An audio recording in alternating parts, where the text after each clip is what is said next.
Good catch out front and high elbows.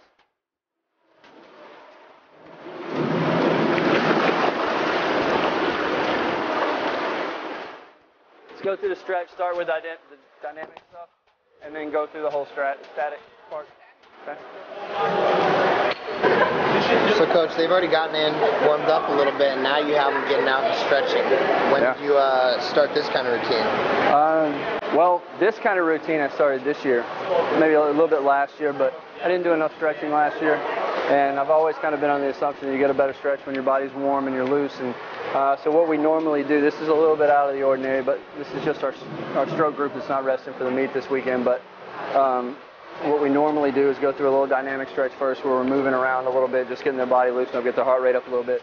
We'll hop in and do a warm-up, which could be anywhere from 1,000 to 1,600, 1,700. Then we'll get out and do about a 15-minute stretch where they'll go through a full static routine that we do, and there's a little bit of yoga in there. Some days we'll actually put it off till the end and actually do the stretching at the end of workout because of the yardage we have to get in or something like that. So.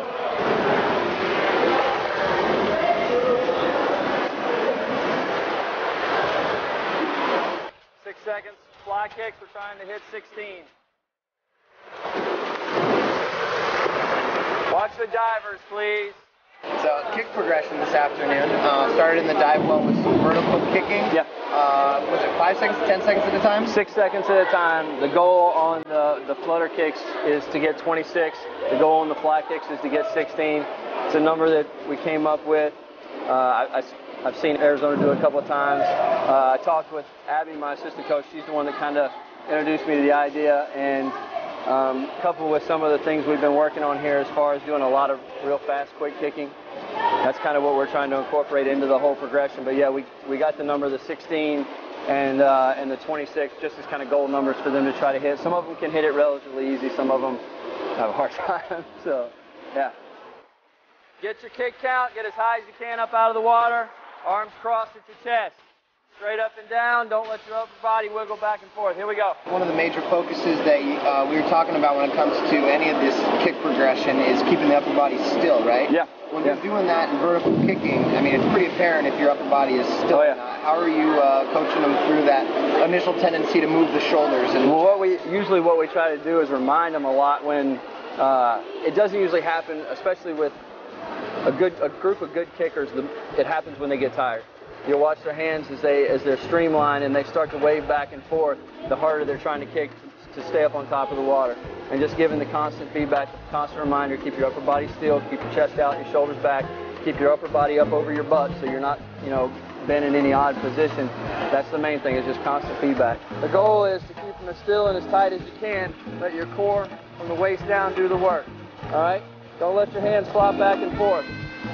When you're like this, you're going to be able to kick a lot quicker because you're more compact. I want to see that number go up a little bit. Right now, we're going to slip out. We're going to go the 5 underwater. Well, we'll go underwater turns. I don't know how many we're going to do just yet. You'll go fly kick on the way down, 2-hand touch, tight turn. I want you guys to get as compact and as tight on that turn down to the bottom as you can. Explode up, drive your legs. I want to see powerful kicks. I want you to shoot your body up as high as you can, up out of the water at the top. So the next thing you guys did was pretty cool, underwater turns. Where'd you come up with this one? We've been doing it for a while. Actually, I've been doing it since before I got here, but the thought process behind the turn is not only to work on the explosiveness coming up off the bottom with the fly kicks and the power going down to get you to the bottom, but the actual turn itself, you've got to get your body as tight and as compact as you can. You keep your hand in tight, close to your elbow tight. Keep your body as small a package as you can. Turn it as quickly as possible. If there's any open space in your body, that resistance from the water, you're going to feel it. And so, in my mind, that's one of the best ways to do it. You can also do it coming in to the, swimming into a lane, just submerged underwater. You can do the same thing, but we, for the sake of the kick part of this progression, then we'll go down and then back up. Here we go back. Ready? Go.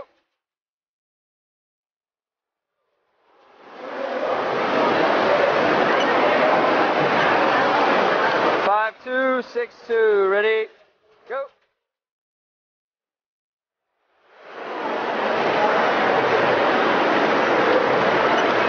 5-9, 7-2. All right, hop out. Hop out. Let's see if we can find a lane. Let's go in these two lanes right here.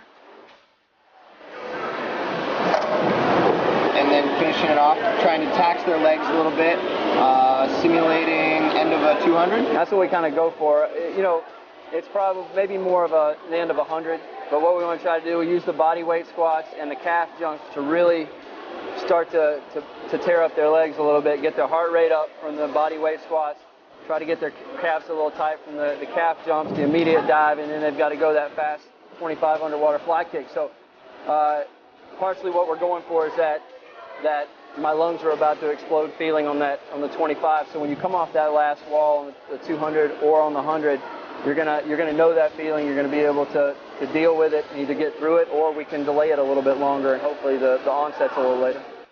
We're gonna keep it going. I want your heart rates to start getting up a little bit at this point. How many squats are you doing? What's that? How many squats? Let's go 5 squats, and then we'll go 10 calf jumps. All right. Immediately in the water, we're going 2 groups. On a fast underwater, tight streamline, full body fly kick, then easy swim on the way back. Here we go. Ready? Go.